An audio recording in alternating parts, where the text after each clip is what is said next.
Everybody, thanks for being here. The Rundown with Ramon. My name is Ramon Ray, and I'm so glad you're here with me today. If you weren't here, we couldn't be here because we'd be talking to nobody. So we're going to have a good time today bringing you another amazing guest. And you know what? If you want to be on the Rundown with Ramon, if you're as amazing as Toyin is, you're going to hear from her in a minute, just email me, ramon@ramonray.com. You can DM me on Instagram, Ramon Ray Smart Hustle, or I'm sure you can find me. But this is the Rundown with Ramon, talking to Toyin Crandell, and we're going to talk about, I think, but we'll see. She's going to lead the conversation, wealth building, money making. But I think based on her website, the word mindset's all over her website. We'll see about mindset, how she got to where she is. And then I know y'all want to know how she's building her business. So Toyin, welcome. How are you today? I appreciate you being here.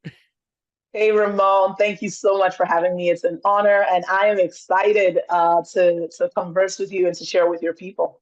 Absolutely. Glad you're here. So Toyin, can you just tell us right at the top your full name, name of the company, how we can reach you, who should be reaching you, meaning who you serve and who you may say, you may not say it this way, but I do. They don't have to, they shouldn't reach out to you. I'm having some fun, but tell us who you are, what you do, promote your business, so we know right now who we're talking to. Feel free. Please tell us. Awesome. So my name's Toyin Crandell. My website is moneymindset.shift.ca. And what we do, I'm the founder and CEO of Money Mindset Shift. We help business owners and entrepreneurs change how they think about money, change how they use their money, and we give strategic business coaching and consulting that helps our clients pretty much scale their businesses to millions of dollars. So in terms of what we do and how we do it, we take people from wherever they're getting started. You know, a lot of people are privileged to kick off their businesses with trust funds of, capital, $200,000, $400,000. But there's some of us who start from the bottom and build our way up. And my work is primarily in serving people who have started from the bottom, and whatever stage of business you're at, we have different processes for each one to help them to scale to $1 million plus. So our target for many of the people that we work with is getting their businesses over the 7-figure mark in revenue, in cash collected, and then in profits. And we are very, very systemic about the way that we do it.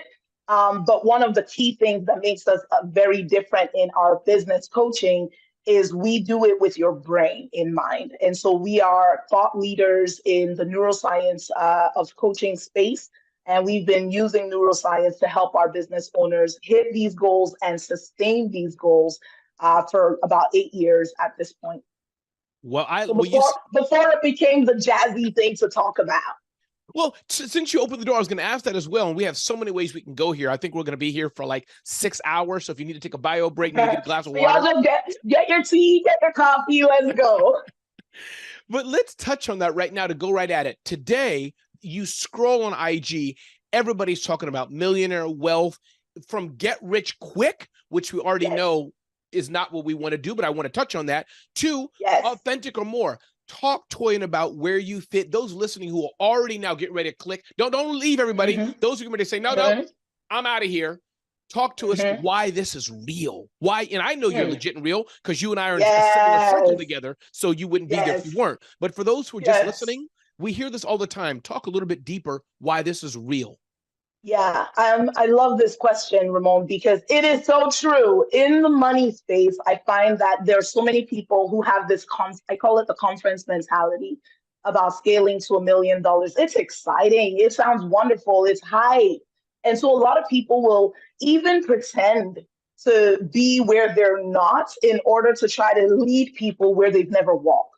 And I think that one of the biggest things people want to do is check into the results of the people that they go to approach and their life. Like, one of the biggest things I always tell people is, what does the person's actual life fruit show you without the rented Airbnb? Because, Ramon, being in the online space, there's so much you can actually fake, like no lie.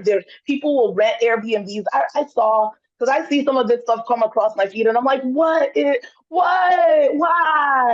I saw someone going to a Lamborghini or one of those cars dealerships, taking the photos to present this image.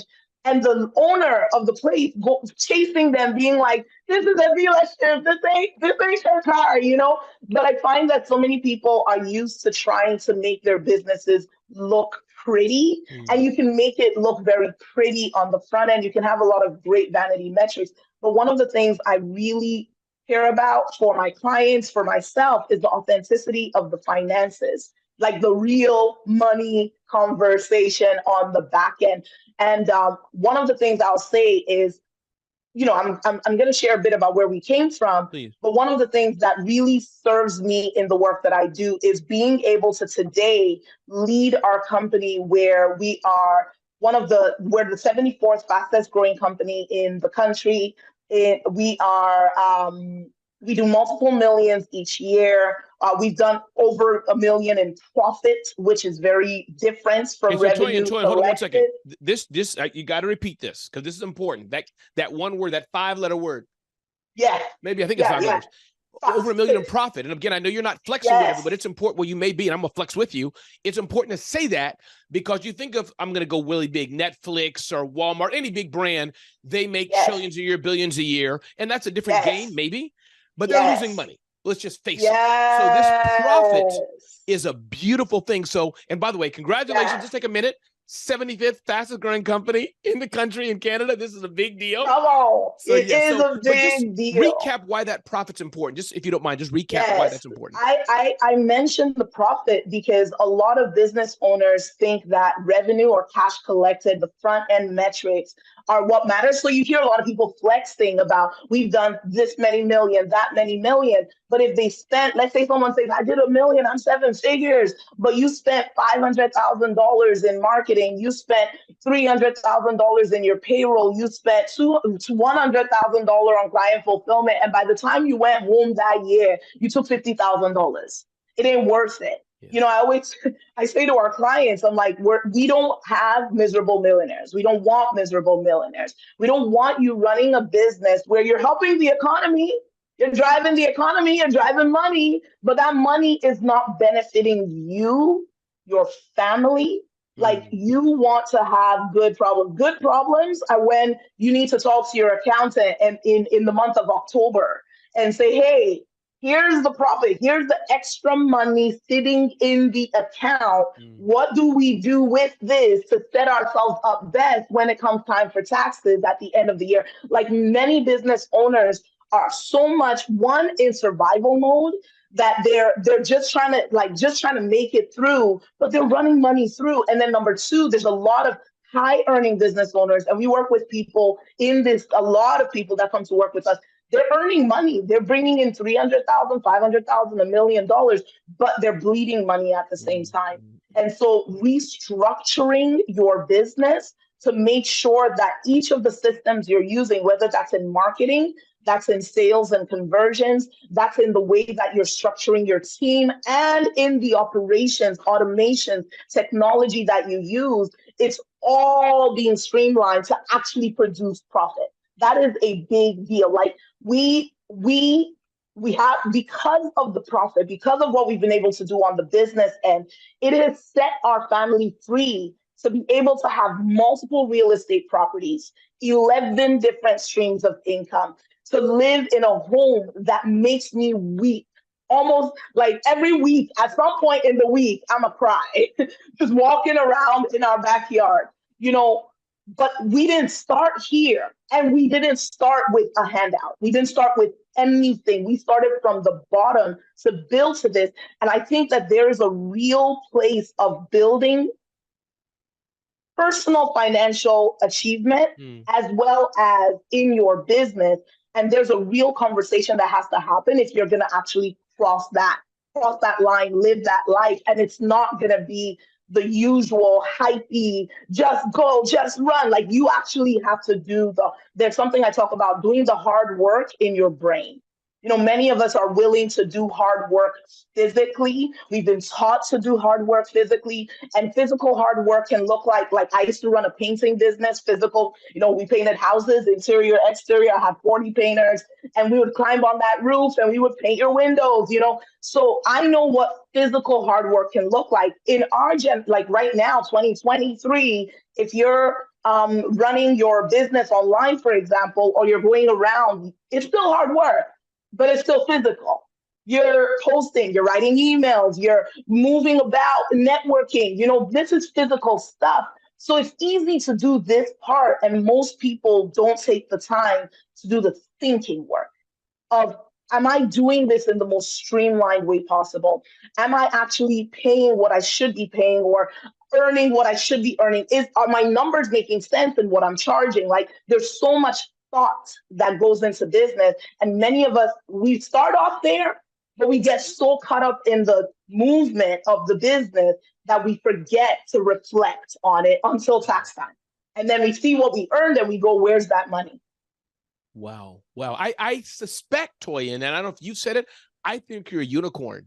From what I'm hearing, just a bit I've known, the marketing you and your team, and I want to hear about that a bit more, I'm hearing the business building, but then you're mentioning real estate and finances. Do you all do, or partners or direct, whatever it is, you all help with this full stack, it seems. Am I repeating? That's exactly right.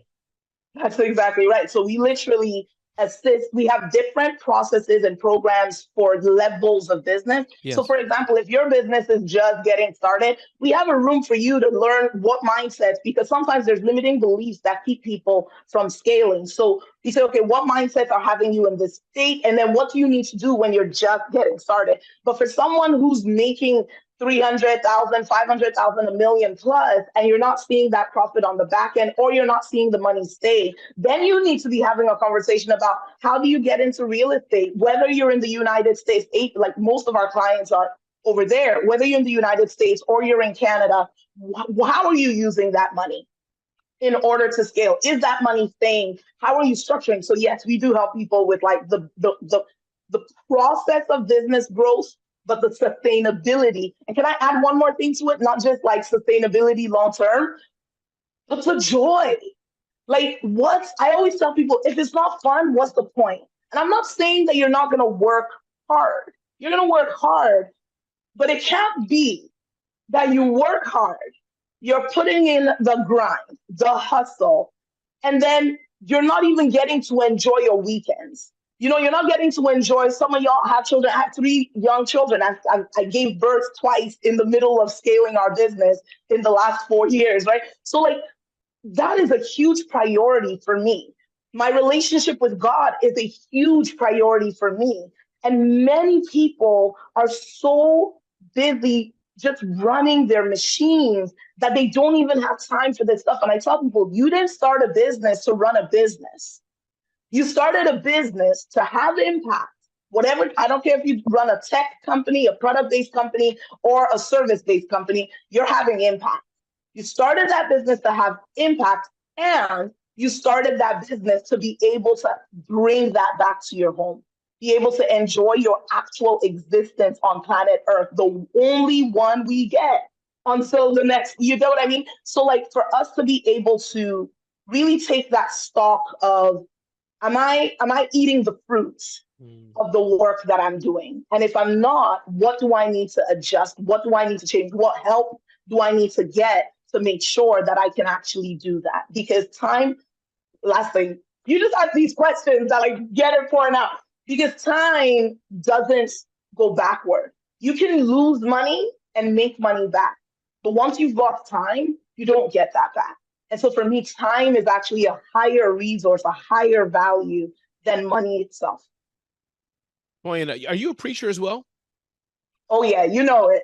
I was just talking to my wife and 15 years of ministry, and then God called me to business, and wow. I fell on my face. I can feel it. I was just telling my wife, Toyin, that I'm 50. I'll be 51 this year. And telling her I feel like I'm racing, not in a bad way, a panic per se. I did start late to the money game and things, and I may be your next client at some point, but I'm racing because there's so many foundational things that I feel I have to catch up and build. And whether you're multimillionaire or whatever it is, but meaning I think I think you would agree with this, a race, not panic, but just going back to time, because when you're 20 or 30, you're still building, but at 50 now, as I am, I'm thinking, no, I need to build something for my niece. I'll be 60 in 10 years. Yeah, exactly. I love that. I love that you are thinking in this frame, because I think sometimes we just take time for granted. Like we're always, oh, I'll do it. It's okay. And I'm like, no, time really does count. That it really clocks on, and you really wake up and you go, oh wow, I'm now whatever age you are. Like we have to recognize that. I love that. Yes, absolutely. Thank you, Toyin. So let's understand, Toyin, how did you start here? I Googled Toyin and Warren Buffett, didn't say one of his kids. I Googled Toyin, Bill Gates, didn't say one of his kids. I Googled, did Jeff Bezos give Toyin $100 million at birth? Didn't find that. So where'd you come from? Tell us how you, give us some of the steps, Toyin, of how you got to where you are today. However far back you want to go, but help us understand some of the highlights of what brought you here. And before you do that, please, one more time, give us your website, who you serve, how we can reach you today. Please, one more time, tell us the website and how we can find you. My website is moneymindsetShift.ca. Notice I didn't say .com, y'all. MoneymindsetShift.ca. And I serve business owners and career professionals in scaling their income, scaling their personal net worth to millions of dollars by changing the way that they think about money, use money, and through strategic business and financial coaching. I love it. So please tell us how you got here. Where did we start? I never, if you came to me 5 years ago and told me I would have the 74th fastest growing company in the country, I would have just laughed. Like I would have just straight up laughed, okay? I did not ever, or that I would be the host of the Millionaire Money podcast. I'd have a program called Money Mindset Shift. Like I didn't talk about money at all. I thought that money was an icky conversation. And we don't really need to talk about money. Like I came from this frame of, I'm a very happy person. I'm in a very happy marriage. I'm married to my best friend of like over 15 years now. So we have so much legit joy and laughter and love. And I was just like, who cares about money? We good. Until one day, December 2016, we are living in a little shoebox of a basement apartment with no cell phone service. Like, I didn't care about money. Money didn't care about me. Okay, y'all? Living in this tiny little space where in our bedroom, you had to shuffle sideways to get to the closet to get your clothes out. Okay. And I'm sitting on the bed because we didn't have a dining area. There was no living room. It was a kitchen hallway that we converted into a living room and our bedroom. So I'm sitting in the bedroom and my husband had brought me dinner. We had a 6-month-old baby at that time. And I'm eating my dinner, feeding the baby. And I'm like, where is he? So I asked him, babe, where are you? We don't have a dining room. So this is where we eat. And he goes, oh, I'm eating in the kitchen. And I'm like, oh, come over. He comes into the room and I'm like, why are you eating in the kitchen? Like, come eat with me. And then I go, what are you eating? And he goes, chocolates. And I'm like, I'm sorry, what? What do you mean? And he's like, chocolates. And he goes, Toyin, we're out of food. And for the last week,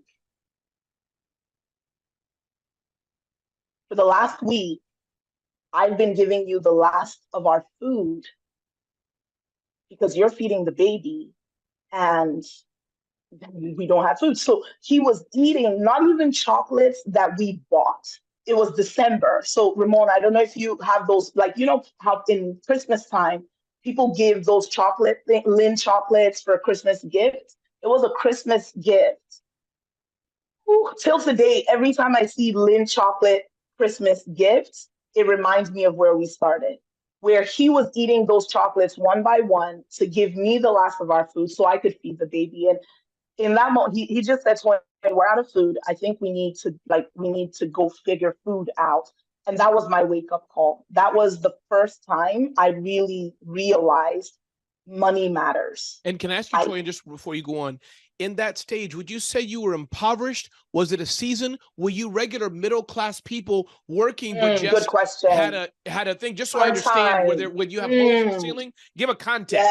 Because I've been on, by the way, I've been on government welfare for a season, but we were okay. We were better off than maybe most. So I just give me context to where that story goes. That's a good one.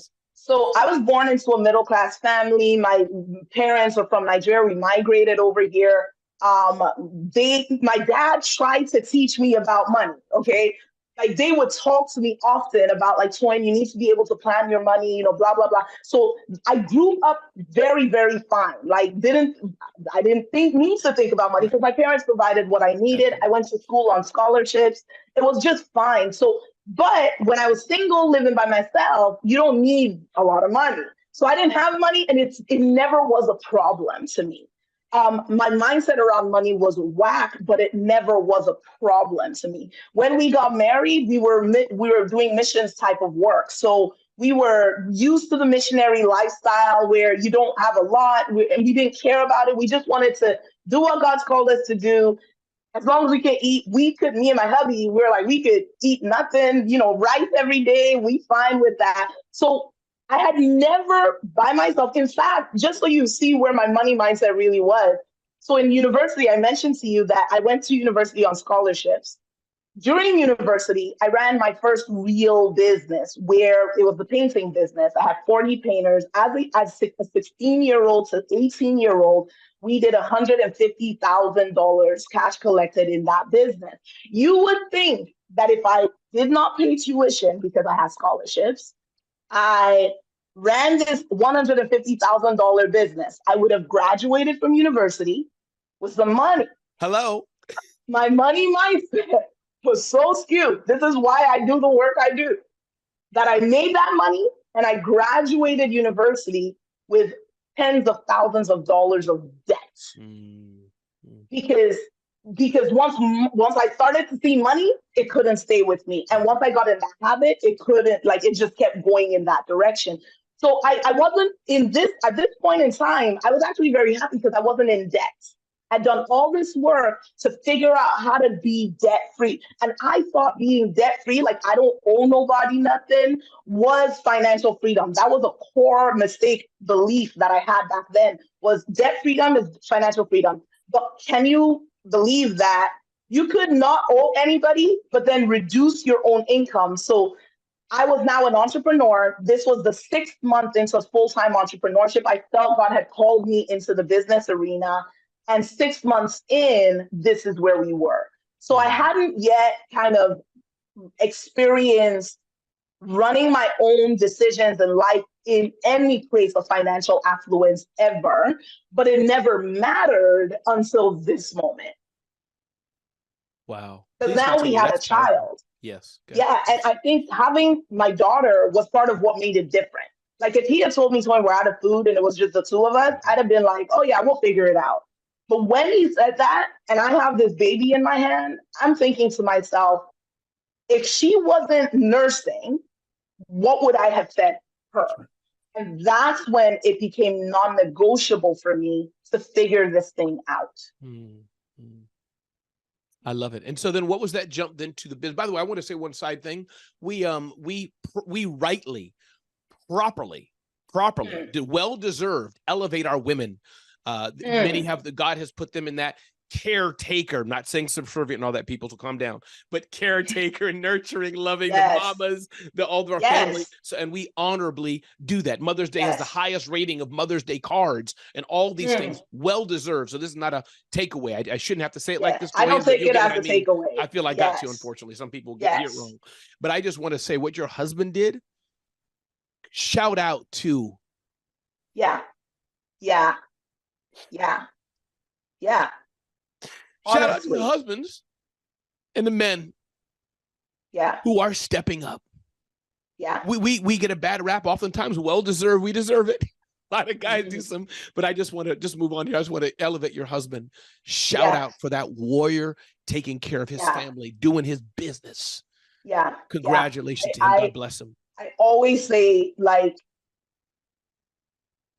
it's like I honor my husband so much. Like he didn't even tell me. Like I wouldn't have ever known if I didn't ask him what's going on. That's right. And through the journey, like I'm going to share the journey, and I'm the CEO of the company. Yeah. And a lot of the time, like he doesn't need to speak, like talk to nobody, all of that. But people see a lot of my success, and I so much tell them, like, I could not be where I am today without his absolute belief in what God had placed on the inside of me and his willingness to adjust his timelines for his dreams to serve me and the family. And then we do it together. Like, I will do the same thing for him. Like, it made a difference having a partnership where it was just best friends with God figuring this thing out, and God just blew on it. So, but not only did God blow on it, let's talk about the work that we did as well. Let's go. So that month I go, oh my gosh, money matters. It's time for me to get serious about my business. I learned strategy for, like, because I was doing silly things back then. I wouldn't collect on invoices. I wouldn't reach out to clients to follow up. Like, there's so many easy fixes. So I fixed the easy fixes. I learned a little bit more about marketing. I got serious. A few months later, we had our first ever in my life, outside of the other painting business, $7,000 month. And I am like, oh my gosh, we will never be poor again. Like, I have cracked the code, but something interesting happened. I kept doing the exact same stuff because I now know what to do. And I got $0 the next month, zero the next month, until the 7,000 finished, and we were back in struggle. Yes. Then when we were back in struggle, I had a $5,000 month. And then nothing. But keep in mind, I'm working the whole time. So by October of the next year, when I should have been like stats on stats, okay, we had to send an email to friends and family asking for help with our rents. We were back, like, at the bottom. I was in a workshop, and someone did this chart where he said there's 5 stages of growth. You are in a place of struggle, survival, sustain, success, and significance. 5 stages of growth. I love that. 5 stages of growth: struggle, survival, sustain, just in the middle, success, and significance. And I'm sitting in this man's workshop, and I'm thinking to myself, I know I'm called to significance. I know it without a shadow of a doubt. And in that moment, he told us, be honest with yourself, walk up to this whiteboard and put a sticker where you are. And it's anonymous, it's just stickers. And I got there and I looked at this list: struggle, sustain, struggle. I said it twice. Y'all can go back in the podcast. Okay. And I have to put my sticker beside struggle that month. And when I got home, like, that month, I was just mad. I was like, God, what is happening? The problem now, because first I thought the problem was I didn't know what to do. But now I know what to do. And I know I am not lazy. I have worked the whole year. And I'm like, God, what is going on? And why am I repeating this pattern? God so happens to have it that in this random program that I had decided to do, I didn't know what I was getting into. A mentor of mine told me, Toyin, I think you need to do this thing. They had this personality assessment guy. He had worked with Fortune 500 companies. And it was a gift to us. They were going to have the same guy who was assessing CEOs and executives come and assess us and tell us our strengths, our weaknesses. And I'm thinking it's just a personality exercise. This man changed my life. I need to find him and tell him this, okay? He does the assessment. It was like 200 to 300 words, a lot. And at the end, he's talking to me. He's like, Toyin, you're very unique. And I'm thinking to myself, I didn't say this, but I thought everybody's unique. You know, he's like, you have a very unique personality. And I'm like, I kept saying it over and over. And I'm like, dude, everyone on the planet has unique DNA. We all have a unique personality. And at one point he goes, just so you understand, the balance of your EP, IP, QE, EI, EQ, whatever, you have a personality type that can have global impact. However, you likely never will. Now, this man wasn't trying to sell me anything. I bet that grabbed you. I'm like, wait, what? He's like, you likely never will, very calmly, because of 2 things. And I go, tell me the 2 things, please, and now. And he's like, well, number 1, you're highly service motivated. And I'm like, oh, absolutely I am. Like, absolutely. He's like, you probably worked in social work. I'm like, for 9 years, I worked in a shelter for the mentally ill. I've worked in a women's shelter. I'm like, yes, I've run ministry. He goes, there's nothing wrong with that, Toyin. It's totally fine. It's a good thing. But the problem is, at the same time, you're extremely demotivated by money. Mm, mm. And I've never heard that in my life. And God spoke to me as he keeps talking. All I hear is God saying to me, Toyin, you're not just demotivated by money, you're afraid of money. And I'm now in my conversation with God going, what? Like, but I know it's true because you know when you can think 1,000 thoughts in like a second. I'm remembering all the conversations where my husband's going, oh, babe, like follow up with that client. Like I started noticing how every time our business would start having success, I would feel like God was telling me, because that was my language, to shut it down. Like I would literally shut down successful arms of my business because I thought God was just saying to do it. And so God starts speaking to me in this moment and he says, because you've been so afraid of money taking you away from my calling and what I have for you, you aren't doing my calling and what I have for you. I called you to business, but you're shying away from money. And so this guy that's talking to me, his name was Warren. This Warren guy is now saying to me, the reason why being demotivated by money impacts you and stops you from having global impact, he goes, because to have global impact, money has to pass through your hands. It has to. Like money will pass through. Even Mother Teresa, she didn't run a business. She didn't do it for money at all. But money passed through her hands to impact the people that she impacted. Yes. Like everything that has global impact, money is in the picture. And he goes, if you are unwilling to accept money, there's no way you can have global impact.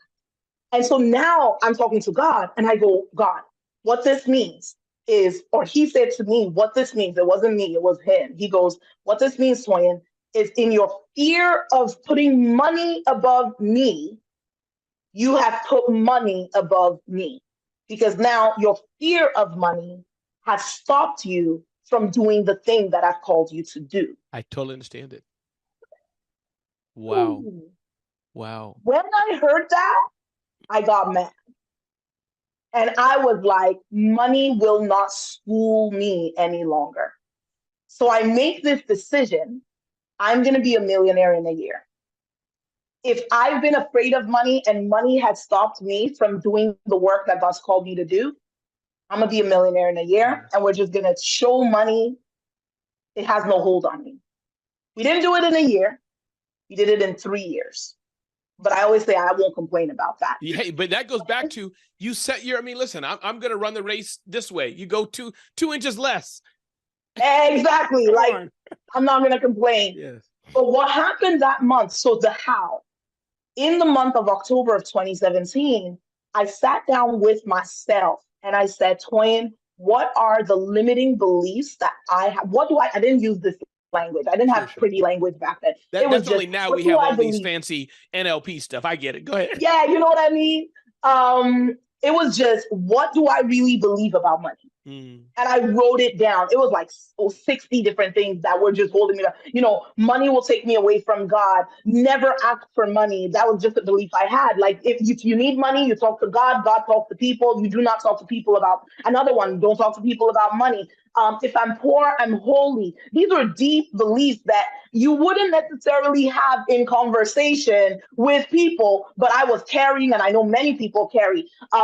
Rich people are, and the word that I use is like stush. It may be Toronto slang, but it's like in my head, rich people were like this off, like, you know, it doesn't sound like a nice word. Anywhere, exactly. Anybody who knows English, I mean? Stutch. Is that good or bad? You can't even smile saying it. Stutch. Nah, you got to go stutch. Yeah, it doesn't even continue. You can't even smile saying it, right? But how can you have wealth if you have a belief about what rich people are? So if I'm a nice person and I think rich people are stutch, then of course I'm not going to allow myself to become a rich person. And so I write all these beliefs down and I'm looking at my heart of hearts and I go to God, what do I do with this? What do I do? And he starts walking me through this process of shifting my brain. So at this point, I was a biology major, but I hadn't done any study into neuroscience.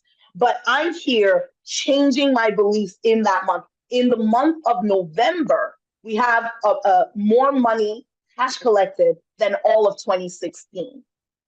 But let me ask you one question, Toyin. Let me ask you one just so I can, for those of us who I don't think I'm afraid of money, but can you help me demystify the aspect of you're not invoicing your clients? That's all you need to do to get more cash flow, or your funnels are off. The things that, that's one side of it versus the mindset of you think you should be poor.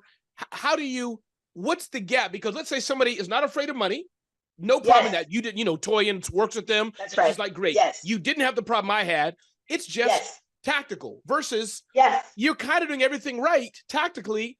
So I need you to help me understand, Toyin, because I don't have that problem you had. So help us understand. So when the problem is not the mindset, often it's a system. It's a system. It's a system. And so when it comes to marketing, for example, so there's 4 different specific areas of business that we always look at when we assess businesses and we find out what the bottleneck is. So whenever someone's not having results and they're like, listen, I'm ready. I know I'm good to receive. Okay. The 4 areas that we assess is number 1, client attraction. And the question that we often, and you guys who are listening can write this down, ask yourself this question. Do I have more people coming to my door consistently for whatever product or service I have? If you don't currently have people coming to your door consistently, you have a client attraction bottleneck. That is a marketing bottleneck. And there are systems that you can do. I'm just going to give the overview and then we can go with however much time we've got. So that's the first stage, that's the first question. Now, the second question is, when the people come to my door, do I graciously let them in? So for example, if you have a product-based website, an e-commerce business, do you have client attraction are people coming to your website? Are they actually getting and landing there? Client conversion are they purchasing? They're 2 separate things. And as business owners, especially those of us that kind of like bootstrapped it to get where we are, we don't systemize these into different chunks.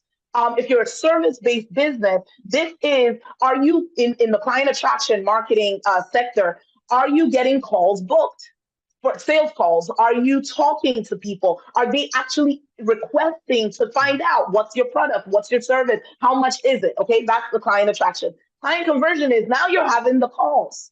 People are coming to you. You're excited about it, but they're not closing. They're not coming inside. They're not working with you. And I think sometimes because if the bottleneck is not marketing, we get so hyped up that people want what you have because you're talking to them, but we don't notice that they're not converting. They're not actually purchasing the thing that you're offering. And there are many, for each of these, there are many different levers that you would need to test and tweak and change in order to shift it.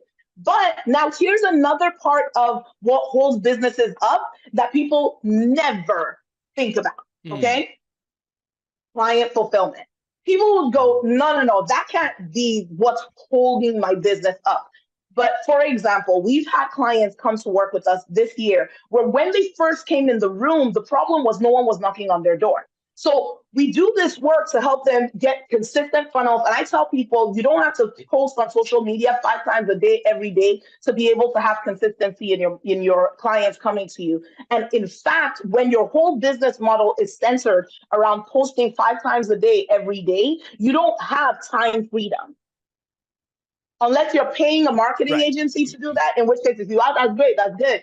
But if it's you, that's not time freedom because you're constantly having to be on social media. And I know for myself, social media is not just posting, it takes from you just as much as it gives to you. And so that part of what we talk about when it comes to marketing is understanding paid ads and doing them well so that I can get people knocking on my door while I am asleep. I do these podcasts and features and whatever for fun because I enjoy the conversation. But for some people, some of y'all, this is your, like, it's like, oh my gosh, I need to jump on a podcast. What podcast can I find to and it's like, that's stressful. You don't want to run your business on, oh my gosh, you want to run your business on consistency. All right, conversion. So now you have And these people fulfillment. coming, Attraction, fulfillment. conversion, That was where fulfillment. yes. So we have people come to us. We help them get people to the door. And then they found out, oh my gosh, I convert at 10%, 6%. Yeah. And that's what you talk to 10 people to get one client. So we help them shift that to 30%. Now you only got to talk to 10 people, you get 3 clients. Then we get people to 50%. We have a client that went from 6% when he came working with us to bringing people into his service and his program at 87%. That means if someone was getting on a call with this man, they were more likely to end working, and he had a high ticket service, Right. not a small, oh, it's $500. No, this is thousands. It was a very high ticket. So what's my point? He does this, but then the real business bottleneck showed up, which is client fulfillment. Mm. And what happens is when you have large growth, but you don't have internal systems, it can break the business. Yes. So many people focus so much on the marketing and the sales, but they don't focus on building capacity in themselves and in their team. So now you get an influx of clients, but you're not able to really show up in your normal strength and power and serve them. And now they start to feel upset or like they're not getting the best out of you. Ignored. And all of that.